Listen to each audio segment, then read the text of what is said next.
Mateo Alvarez was 11 years old, a wiry boy with dark, watchful eyes that caught details others missed, his hands more accustomed to the rough grip of a mop than the soft pages of a textbook. He wasn't a student at Crestwood Academy, where marble floors sparkled under vaulted ceilings and students arrived in sleek cars that gleamed like their futures, each vehicle worth more than his mother, Sophia's, lifetime of wages. Mateo cleaned the school, trailing his mother, the head janitor, who moved through the corridors with a quiet grace that masked the bone-deep weariness of her days. Their mornings began before dawn in a cramped apartment tucked behind the school's boiler room, the air thick with the sharp tang of bleach and the faint warmth of Sophia's coffee, brewed in a pot older than Mateo.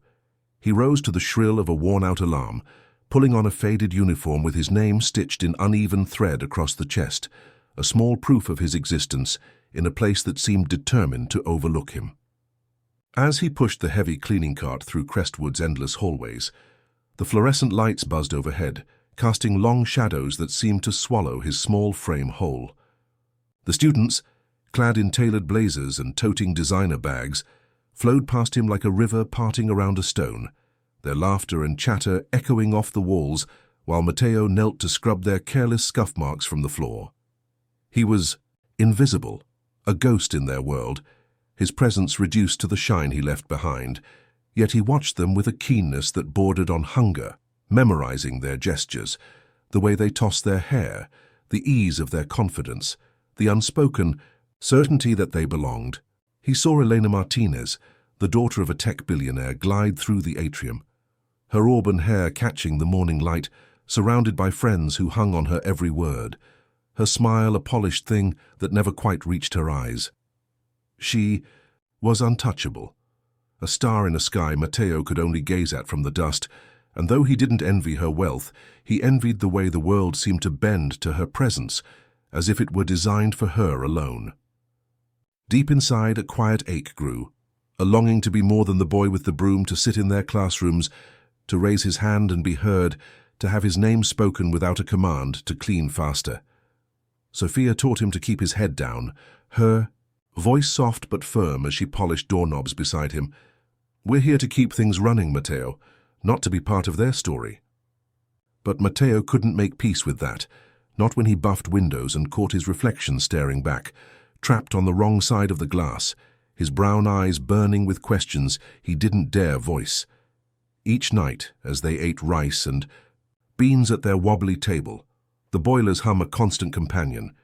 He listened to Sophia hum songs from her childhood in Oaxaca, melodies of resilience and loss that stirred something deep in his chest, a spark he couldn't name. He didn't crave the students' wealth, not really, but he craved their ease, the way problems seemed to dissolve for them with a phone call or a signature. At school, he moved like a shadow, dodging their careless elbows, swallowing the sting of their indifference when they brushed past, their expensive perfumes lingering like a taunt. Once, a boy in a crisp blazer bumped into him, spilling Mateo's bucket, and snapped, "Watch where you're going," as if Mateo were the one out of place, the one who didn't belong in a hallway he'd cleaned 1,000 times. Mateo didn't reply, but his chest burned with unspoken words. "I'm here, I see you, why can't you see me?" Words he buried deep, knowing they'd only draw more scorn. During breaks, he retreated to the maintenance closet, sitting on a crate among mops and wax cans, unwrapping a tortilla Sophia had packed, its warmth a small anchor against Crestwood's coldness. There alone, he let himself dream, imagining a day when his name would echo in these halls, not as a whisper to hurry up, but as someone undeniable, someone who mattered. One morning, while wiping down a locker, he found a crumpled sketch under a bench, a pencil drawing of a girl sitting alone under a tree, her face half hidden, her solitude raw and unguarded. The initials EM were scrawled in the corner, and Mateo's heart skipped, recognizing Elena's mark from whispers he'd overheard about her art. He didn't keep it, didn't dare touch that piece of her world, but he tucked it back, carefully, as if it were a secret they shared, a quiet act of defiance against the walls that separated them. That moment lingered, a flicker of connection to a girl he'd never spoken to, and it fueled his resolve to be more than the role Crestwood assigned him. Matteo didn't know then that the school's polished surface hid frayed wires and neglected corners, dangers only someone like him, who knew every crevice of its underbelly, could sense. He didn't know that soon. Those halls would test him, not with words or grades, but with fire and fear, and that his longing to be seen would ignite a courage brighter than any flame, a courage that would change everything. The Crestwood Academy Gala shimmered under a canopy of fairy lights, a dazzling display of wealth and prestige, where parents in tailored suits and glittering gowns clinked champagne flutes, their laughter mingling with the soft hum of a string. Quartet in the school's grand atrium. Matteo Alvarez, 11 years old and nearly invisible in his faded janitor's uniform, moved along the edges of the crowd, his small hands deftly emptying trash bins overflowing with cocktail napkins, shrimp, tails and half-eaten canapes, his presence unnoticed by the elite who toasted Crestwood's legacy. The air was heavy with the cloying sweetness of perfume and the sharp undertone of ambition. But beneath it all, Matteo caught a faint, unsettling whiff of something acrid, like burnt plastic, seeping from a vent near the art room corridor. He paused, mop in hand, his dark eyes scanning the sea of faces, students in shimmering dresses, teachers nodding politely, Elena Martinez standing radiant in a sapphire gown, her auburn hair catching the light, her smile practiced but distant, as if she were performing for the crowd rather than part of it.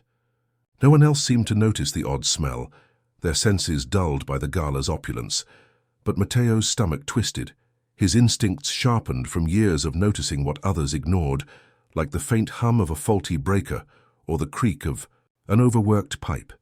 He'd seen the art room's outdated wiring before, sparks flickering behind a loose outlet when he swept late at night, and his mother Sophia had warned him about old buildings hiding dangers in their walls, her voice low and serious.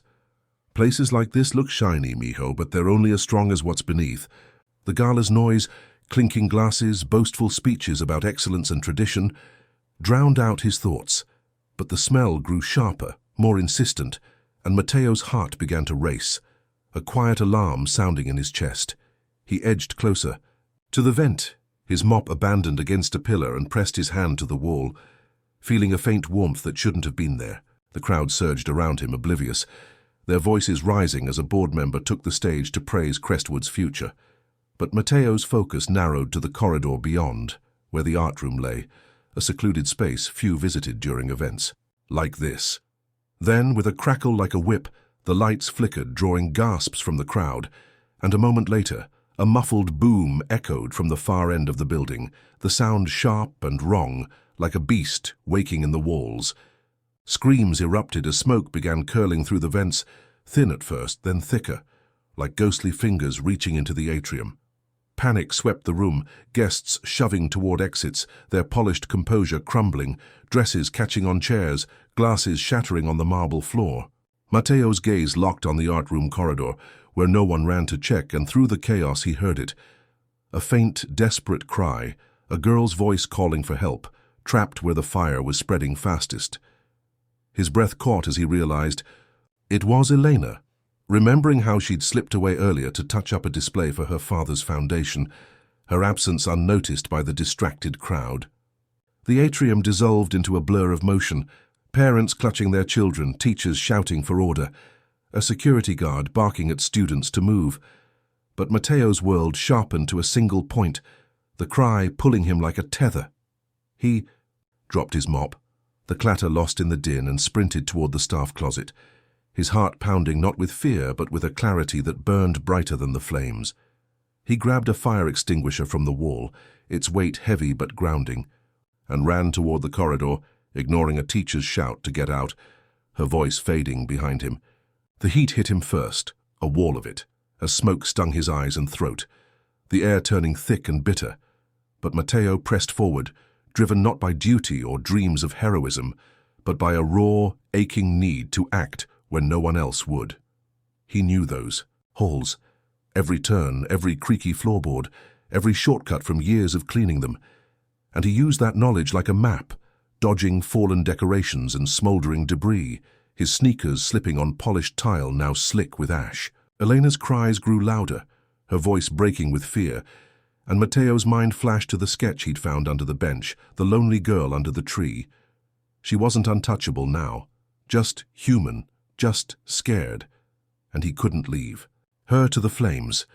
The corridor was a tunnel of smoke and heat, the walls glowing faintly orange, and Matteo coughed, his lungs protesting, but he gripped the extinguisher tighter, his small frame trembling with purpose. He reached the art room door, the handle hot enough to sear his palm, and kicked it open with a force he didn't know he had, the wood splintering as smoke billowed out like a beast unleashed. Inside, the air was a choking haze, flames licking. Up canvases and wooden easels, their light casting eerie shadows.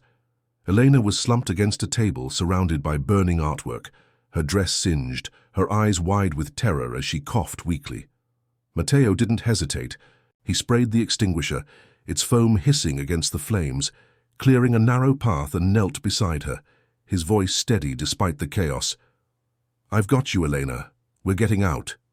She clung to him, her hands trembling, her breaths shallow, and for the first time their worlds collided. Not as janitor and heiress, but as two kids facing death together. The fire roared behind them, licking the ceiling, and Matteo knew the way back was a gamble. The hallway a gauntlet of heat and danger.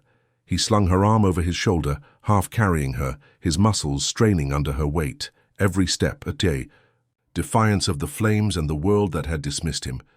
This was his moment, not to prove his worth to Crestwood, but to himself, to the boy who'd always seen more than they thought he could, who'd dreamed of being more than a shadow. The extinguisher clattered to the floor, empty, and Matteo tightened, his grip on Elena, whispering to her to stay with him, his heart racing with the hope that they'd make it, and that someone, anyone, would finally see the boy who ran toward the fire, not away. The art room door gave way under Matteo Alvarez's desperate kick, splintering with a crack that was swallowed by the roar of the fire, unleashing a blast of heat that singed his eyebrows and seared his lungs. But he pushed through. The fire, extinguishers foam hissing in vain against the inferno, consuming Crestwood Academy's corridor.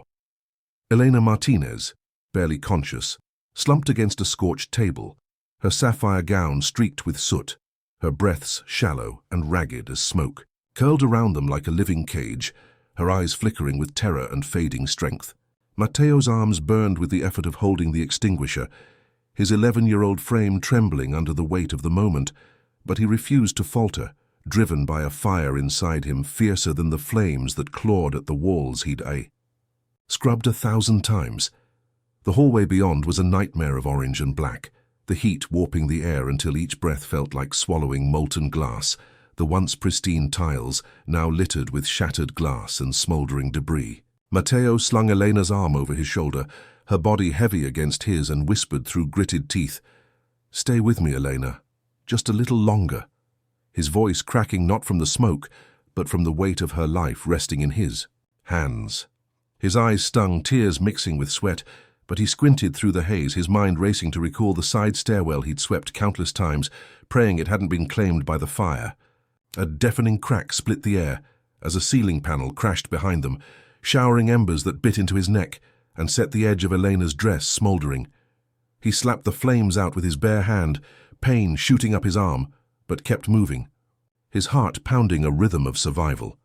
The extinguisher was empty now, dropped in the chaos, and Matteo's legs wobbled, his shin gashed from a jagged piece of metal he hadn't seen, blood soaking into his sneaker, but he caught himself against a locker, its surface blistering hot, and adjusted Elena's weight, her faint moan giving him strength he didn't know he had.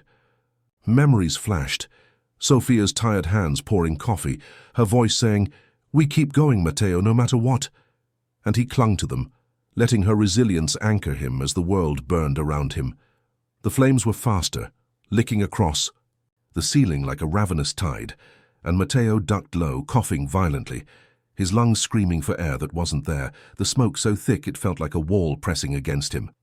He tore off his uniform shirt, the fabric already singed, and wrapped it around Elena's face to shield her from the smoke, leaving his own chest bare to the heat's merciless bite, his skin prickling with burns he barely registered. Every step was a battle, his muscles cramping, his vision blurring. But he thought of the sketch he'd found, the lonely girl Elena had drawn, and saw her not as the billionaire's daughter, but as someone as fragile as he felt, someone who needed him to be more than the boy Crestwood ignored. A locker exploded open from the heat, slamming into his shoulder, and he cried out, pain radiating like a shockwave, but he tightened his grip on Eleanor, muttering, "You're not dying here, not today," his voice a raw promise to them both. The stairwell door loomed ahead, its frame glowing red, and Matteo summoned every ounce of will, kicking it open with a force that jarred his bones, revealing a sliver of clearer air, daylight slicing through the smoke like a faint hope. He staggered. Forward, Elena's weight pulling him down, her head lolling against his chest, and he whispered again, "We're almost there, hold on." His words as much for himself as for her. The hallway flexed under his feet, the fire weakening the structure, and Matteo's heart lurched, but he pressed on, each step a defiance of the flames, of Crestwood's indifference, of the voice in his head that had once whispered he was nothing. Sparks rained from the ceiling, singeing his hair, and he shielded Elena with his body, his back blistering under the heat, but he refused to stop, his mind locked on the stairwell's promise of escape. Outside, the world was chaos. Sirens wailing, firefighters shouting, their hoses roaring. But Matteo saw only the grass beyond the door, a green haven through the smoke. He stumbled, his legs buckling, but clawed forward, dragging Elena with him, her breaths faint but real against his shoulder. The final steps were a blur, his body screaming, his vision tunneling, but he burst through the door, collapsing onto the lawn as hands pulled Elena from his arms, medics shouting words he couldn't process. Matteo gasped, his chest heaving, blood and ash coating his skin, but he held on to the image of Elena's chest rising, alive because he hadn't stopped running. Firefighters rushed past, parents screamed and reporters swarmed, but Matteo lay there unseen again, his body racked with pain and exhaustion, yet his heart beat with a truth no one could erase. He had carried her through fire, not for their world but for his own, proving he was more than the boy they dismissed. Covered in soot, blood trickling from his wounds, he stared at the sky, the sirens fading into a distant hum, and felt a spark of something new, not pride, but purpose, a certainty that this moment, born of courage, would change everything, even if Crestwood wasn't ready to see it yet. Matteo Alvarez collapsed onto the scorched grass outside Crestwood Academy, his chest heaving as he fought to draw air into his smoke-ravaged lungs, the world a chaotic blur of wailing sirens, shouting, medics, and the distant roar of fire hoses battling the inferno he'd just escaped. His arms, trembling from carrying Elena Martinez through the flames, were streaked with blood and soot, his bare chest stinging from burns and cuts, yet no one knelt beside him, no one asked his name, their eyes fixed on Elena as medics swarmed, her with oxygen masks and stretchers. Firefighters charged into the burning building, parents clutched their children in frantic embraces, and reporters scrambled for footage. But Matteo was invisible again, a shadow against the chaos he'd defied, his courage buried under the weight of Crestwood's indifference. Eleanor was rushed onto a stretcher, her sapphire gown tattered, and as her eyes fluttered open briefly they met his, confusion, gratitude, a flicker of recognition, before she was whisked away, leaving Matteo alone on the grass, coughing violently, his throat raw from smoke and unspoken fury. A security guard loomed over him, his face twisted with irritation, barking, "Kid, what were you doing in there? You're not supposed to play hero." The words sliced deeper than the glass embedded in Matteo's shin, reigniting the shame. Of every moment he'd been told to stay in his place, to clean and disappear, to be less than the boy who'd just saved a life. He wanted to shout that he'd run when no one else did, that Elena was alive because of him, but his voice was stolen by exhaustion and pain, his throat too swollen to form words. The guard yanked him to his feet, shoving him toward the maintenance, shared with a harsh warning to stay out of trouble, as if Matteo's bravery were a crime, a disruption to the order of their world. Matteo stumbled into the shed, collapsing onto a crate in the dim, familiar closet, the smell of bleach and wax a bitter comfort as his heart pounded with a mix of fury, hurt, and disbelief. He clutched his burned hand, the pain a sharp reminder of Elena's weight in his arms, her faint breaths against his shoulder, and wondered why doing the right thing felt like punishment, why his sacrifice had earned him scorn instead of gratitude. Outside, news vans multiplied, their cameras capturing the smouldering ruin of Crestwood's art wing. But early reports spoke only of a vague staff member who aided in a rescue, erasing Matteo's name as if he were still just the mop in the corner, a tool to be used and forgotten. Sophia found him an hour later, her face etched with fear and relief, her calloused hands pulling him into a fierce embrace as she whispered, "Mi corazon, you're alive. That's enough," her voice trembling with the weight of nearly losing him. But it wasn't enough. Not when Matteo's chest ached with the sting of being unseen.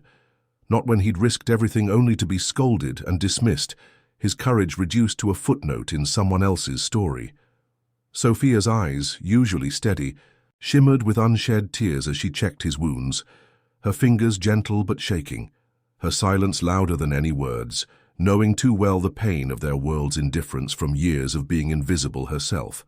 Matteo replayed the fire in his mind, the searing heat, Elena's terrified eyes the moment he chose to run toward danger, and felt a spark of pride flicker beneath the pain, but it was drowned by the guard's sneer, the school's dismissal, the media's refusal to name him. He wanted to believe Elena would remember, that her fleeting glance meant she'd seen him, truly seen him, but doubt gnawed at his heart. She was their star, their heiress, and he was still the dust they swept away. Hours later, in the hospital, where both were taken, Matteo sat bandaged and alone in a sterile room, his burns wrapped in gauze, his leg elevated, staring at a TV screen flashing headlines about the anonymous rescuer, his name nowhere in sight, each word a fresh wound. Sophia sat beside him, her hand resting on his, but the silence between them was heavy, broken only by the hum of medical equipment and the distant chatter of nurses. He thought of the sketch he'd found, the lonely girl under the tree, and wondered, fear if Elena too would forget him once the chaos faded, if her world would reclaim her and leave him behind. The pain in his body was nothing compared to the ache in his chest, the realization that Crestwood didn't want his heroism, only his silence, his ability to fade back into the background. He closed his eyes, trying to shut out the TV's lies. But the guard's words echoed, "You're not supposed to play hero." Matteo's fists clenched, his nails digging into his palms, and he vowed not to let them erase him, not after what he'd done, not after what he'd survived. Then a shift rippled through the hospital's sterile corridors. Word spread from Elena's room, her voice weak but fierce, cutting through the hum of machines. "It was Matteo. Matteo Alvarez saved me." She'd woken fully, her memory sharp, and refused to let the school's narrative bury him, demanding they correct their error, her insistence a lifeline Matteo hadn't expected.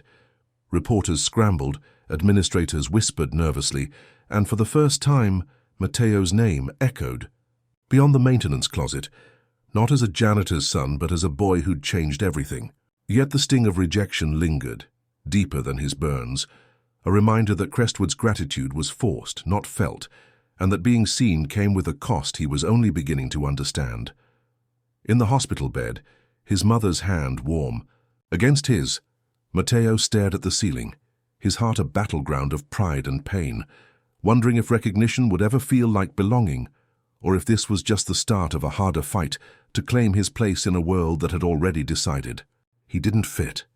Matteo Alvarez stepped into the rebuilt halls of Crestwood Academy as a student, his new blazer stiff and unfamiliar against his shoulders. The weight of his scholarship both a lifeline and a chain, his name now known but not welcomed, a whisper, on lips that once ignored him.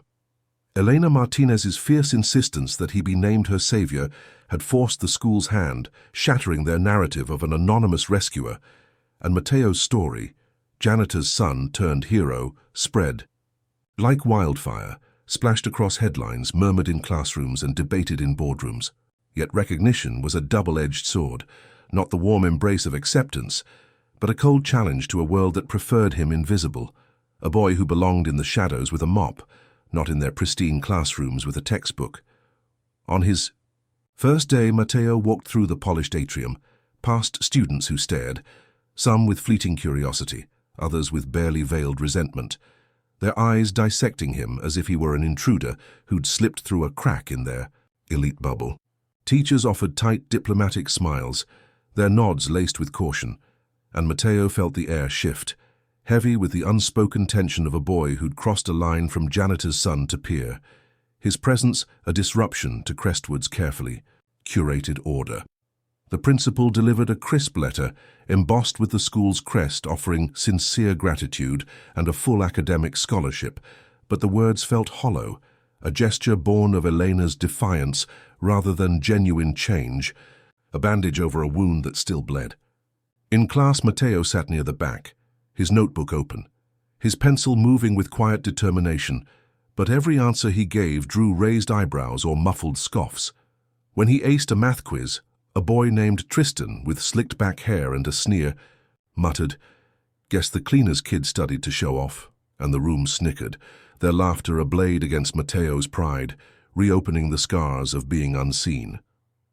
Yet Elena was a constant, a beacon in the storm, seeking him out between periods, her auburn hair catching the light as she walked beside him, ignoring the glares of her former friends who whispered that she was slumming it with the charity case. She shared her own scars, her father's cold expectations, the pressure to be a flawless heiress, and in quiet moments they traded truths, like when she showed him a new sketch of two figures standing in fire, their hands linked, and Matteo felt seen, not as a hero but as himself, a boy with dreams bigger than Crestwood's walls.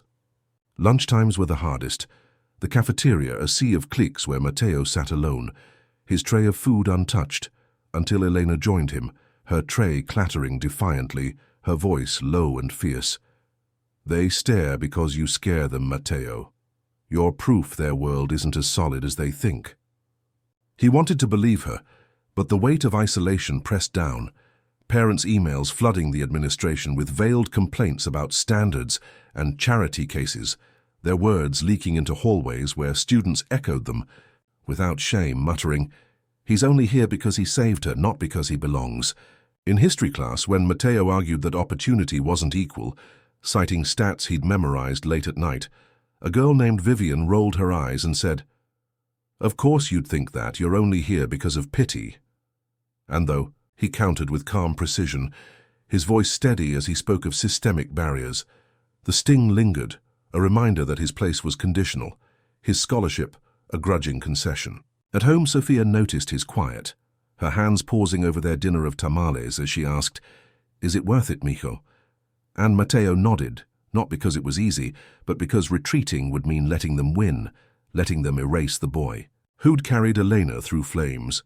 He pushed harder, excelling in literature, his essays on identity sharp and unflinching, earning grudging respect from a teacher who'd once ignored him, her red pen hesitating before marking his work with a rare excellent. Elena's friendship deepened, their bond forged in shared defiance. One afternoon she snapped at a teacher who separated them in a group project, saying, "If Crestwood can't handle us together, it's not as great as it claims." And Matteo felt a surge of gratitude, not for her protection but for her belief in him, a belief that gave him permission to fight back. Yet the resistance grew. Students scrawled "Go back to mopping" in his locker with a marker, the ink bleeding like a wound, and invitations to school events mysteriously skipped his name, each slight a test of his resolve, a reminder that Crestwood's gratitude was a performance, not a promise. During a debate on social mobility, when Matteo spoke of resilience born from struggle, weaving in his mother's sacrifices and his own survival, the room fell silent, and Elena's single clap broke the spell, a small rebellion that spread to a few others, their applause tentative but real, a crack in the wall of exclusion. That night, as he lay in bed, the boiler room's hum a familiar lullaby, Matteo traced the scars on his hand from the fire, feeling the weight of being seen but not welcomed, and vowed to keep fighting, not for their approval, but for the boy, who defied death and deserved to stand tall. Sophia's proud gaze, Elena's unwavering loyalty, and his own stubborn heart fueled him, but the battle was far from over, each step forward a claim to a place they couldn't deny him, even as they tried. In literature class, when tasked with writing about courage, Matteo poured his truth onto the page, describing the fire not as a moment of heroism, but as a choice to see someone's humanity, and when he read it aloud, the room was quiet, not With scorn but with a dawning respect, the teachers nod a small victory. Outside the classroom, the social gap widened. Some students distanced themselves from Elena, annoyed by her loyalty to Matteo, but she stood firm, telling a critic in the cafeteria, "He belongs more than anyone who stays silent," her words, carrying the weight of their shared survival. A quiet teacher, Mr. Rivera, pulled Matteo aside one day, his voice low. "You're making waves, and not everyone's happy. Keep going." It was the first time a faculty member had offered trust, not instructions, and Matteo carried it like armor, walking taller when students mocked his shoes, scrubbing graffiti off his locker without a word, each act of defiance, a step toward claiming his space. The whispers never stopped, but they grew quieter, and Matteo felt a shift, not in Crestwood, but in himself. He was no longer just the janitor's son, but a force they couldn't ignore, a boy whose courage had begun to reshape the world around him, one stubborn step at a time.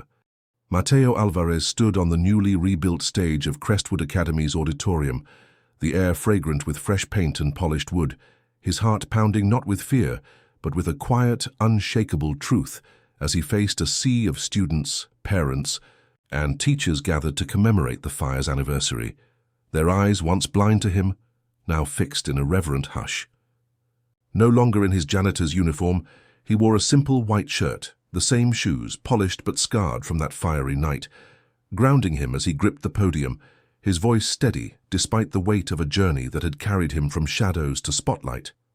The plaque above the entrance, inscribed, "To those who run toward the fire," gleamed under soft lights, a tribute to his courage, and Matteo began, "I used to clean these halls, invisible to you all, but I saw you. Every laugh, every dream, every crack in this place you called perfect." His words resonating with the clarity of a boy who'd walked through flames, not for glory, but because he couldn't turn away from someone's need. The room stilled, parents shifting uncomfortably in their tailored suits, students leaning forward, teachers blinking back emotion, as Matteo spoke of Elena Martinez, not as the billionaire's daughter, but as a girl who'd trusted him in darkness. Her sketch of two figures in fire a symbol of their bond, and Elena in the front row smiled, her eyes shining with pride and gratitude. He didn't shy from the pain, the guard's shove, the media's erasure, the whispers that he didn't belong, but wove them into a story of resilience, saying, "No one should have to burn to be seen, but sometimes surviving is how you teach others to look." His voice cracking with heartwarming conviction, echoing Sophia's hands, calloused yet gentle, guiding him through a world that tried to dim his light. Matteo shared how Elena's friendship gave him courage, her defiance forcing Crestwood to say his name, and how their shared scars, his burns, her sketches, built a bridge between worlds, a connection deeper than the fire that forged it. The resistance hadn't vanished.